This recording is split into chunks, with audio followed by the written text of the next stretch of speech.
नहीं नीता आंटी ऐसे अचानक से बार बार बेहोश क्यों हो जाती है? तो उन्होंने आपको भी नहीं बताया? क्या नहीं बताया? यही कि उन्हें advance case of blood cancer है।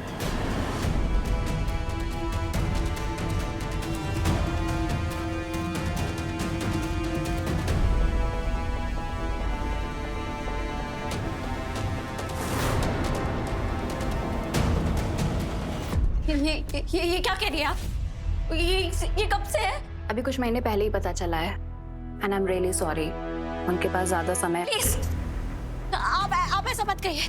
आप यहाँ आराम से बैठ के किसी की जिंदगी की भविष्यवाणी नहीं कर सकती। आप डॉक्टर है ना, कोई तो इलाज होगा, कुछ तो होगा ना। आप ऐसे कैसे कह सकती हैं? अगर इस शहर में नहीं तो किसी और शहर में तो इलाज होगा ना। आप प्लीज बताइए। प्लीज आप बैठ जाइए, शांत हो जाइए। मुझे प्लीज आप प्लीज एक बार पूरा डिटेल टेस्ट कीजिए प्लीज डॉक्टर। शांत हो जाइए। आई एम सॉरी डॉक्टर, पर नीता आंटी मेरी माँ जैसी है और अपना ना होने के बावजूद भी उन्होंने मेरे लिए बहुत कुछ किया है। मैं समझ सकती हूँ, बट डोंट वरी, इसका इलाज है हमारे पास। हमें उनका बोन मैरो ट्रांसप्लांट करना होगा और उसका मैच उनकी फैमिली में ही मिल जाएगा। पर वो अपनी बेटे को इसके बारे में कुछ बताना ही नहीं चाहती हैं। कहती है उनका बेटा बाहर विदेश में है और उसे बता करके वो परेशान नहीं करना चाहती हैं। मैं जानती हूँ रोहित को, मैं उससे बात करूंगी। उसका जानना बहुत जरूरी है। जिस इंसान ने इतने अनजान लोगों को नई उम्मीदें दी हो, वो ऐसे उम्मीदें हार के नहीं बैठ सकती। उन्हें जिस इलाज की जरूरत है उन्हें वो जरूर मिलेगा, चाहे इसके लिए मुझे जमीन आसमान एक क्यों ना करना पड़े। मुझे खुशी है कि कोई तो है आपके जैसा नीता चावला की जिंदगी में। सिस्टर, आपके पास अपने रिकॉर्ड्स में उनके बेटे का नंबर होगा ना? क्या आप मुझे दे सकती हैं? ओके। रोहित को बिना फोन नहीं उठाने की बीमारी है लगता है, लेकिन आज मैं भी हार नहीं मानूंगी। ऐसा कौन सा काम है रीत जो तुम छोड़ नहीं सकती? तुम्हें पता था ना कि तुम्हें आज यहाँ होना है, फिर भी। फोन उठाओ रोहित प्लीज। राघव भैया जी। वो आपको पूजा के लिए पीले कपड़े पहनने को कहा गया। जी भाभी, मैं चेंज करके आता हूँ।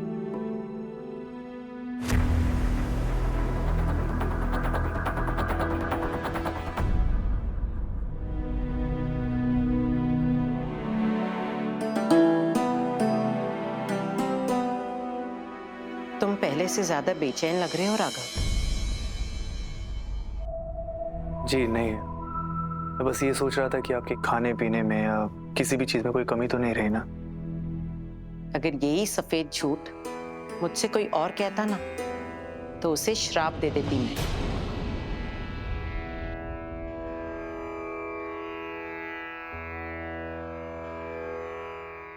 तुम्हारी माँ की यादें तुम्हें परेशान करती है ना?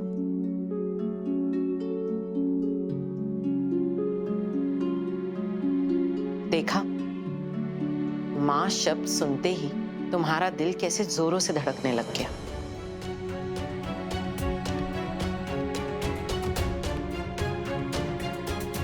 आज के अखंड पाठ में मैं तुम्हारे लिए प्रार्थना करूंगी कि जो बचपन से तुमने अपने दिल में दुख संभाल के रखा है, उसको दूर करने का तुम्हें अंतिम समाधान मिल जाए राघव।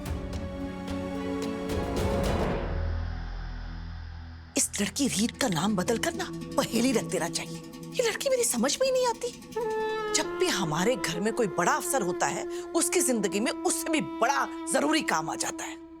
बुआ जी, आई एम सॉरी।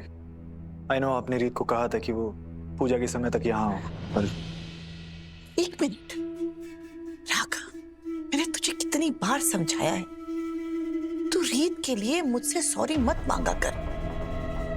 अभी तक मेरी नजरों में उसका दर्जा वहां नहीं पहुंचा है कि उसकी वजह से मेरे राघव को शर्मिंदा होना पड़े। एक काम कर, एक बार और फोन ट्राई कर। जी। अगर फोन नहीं उठाती तो तू फिर अकेली पूजा में बैठ जाना।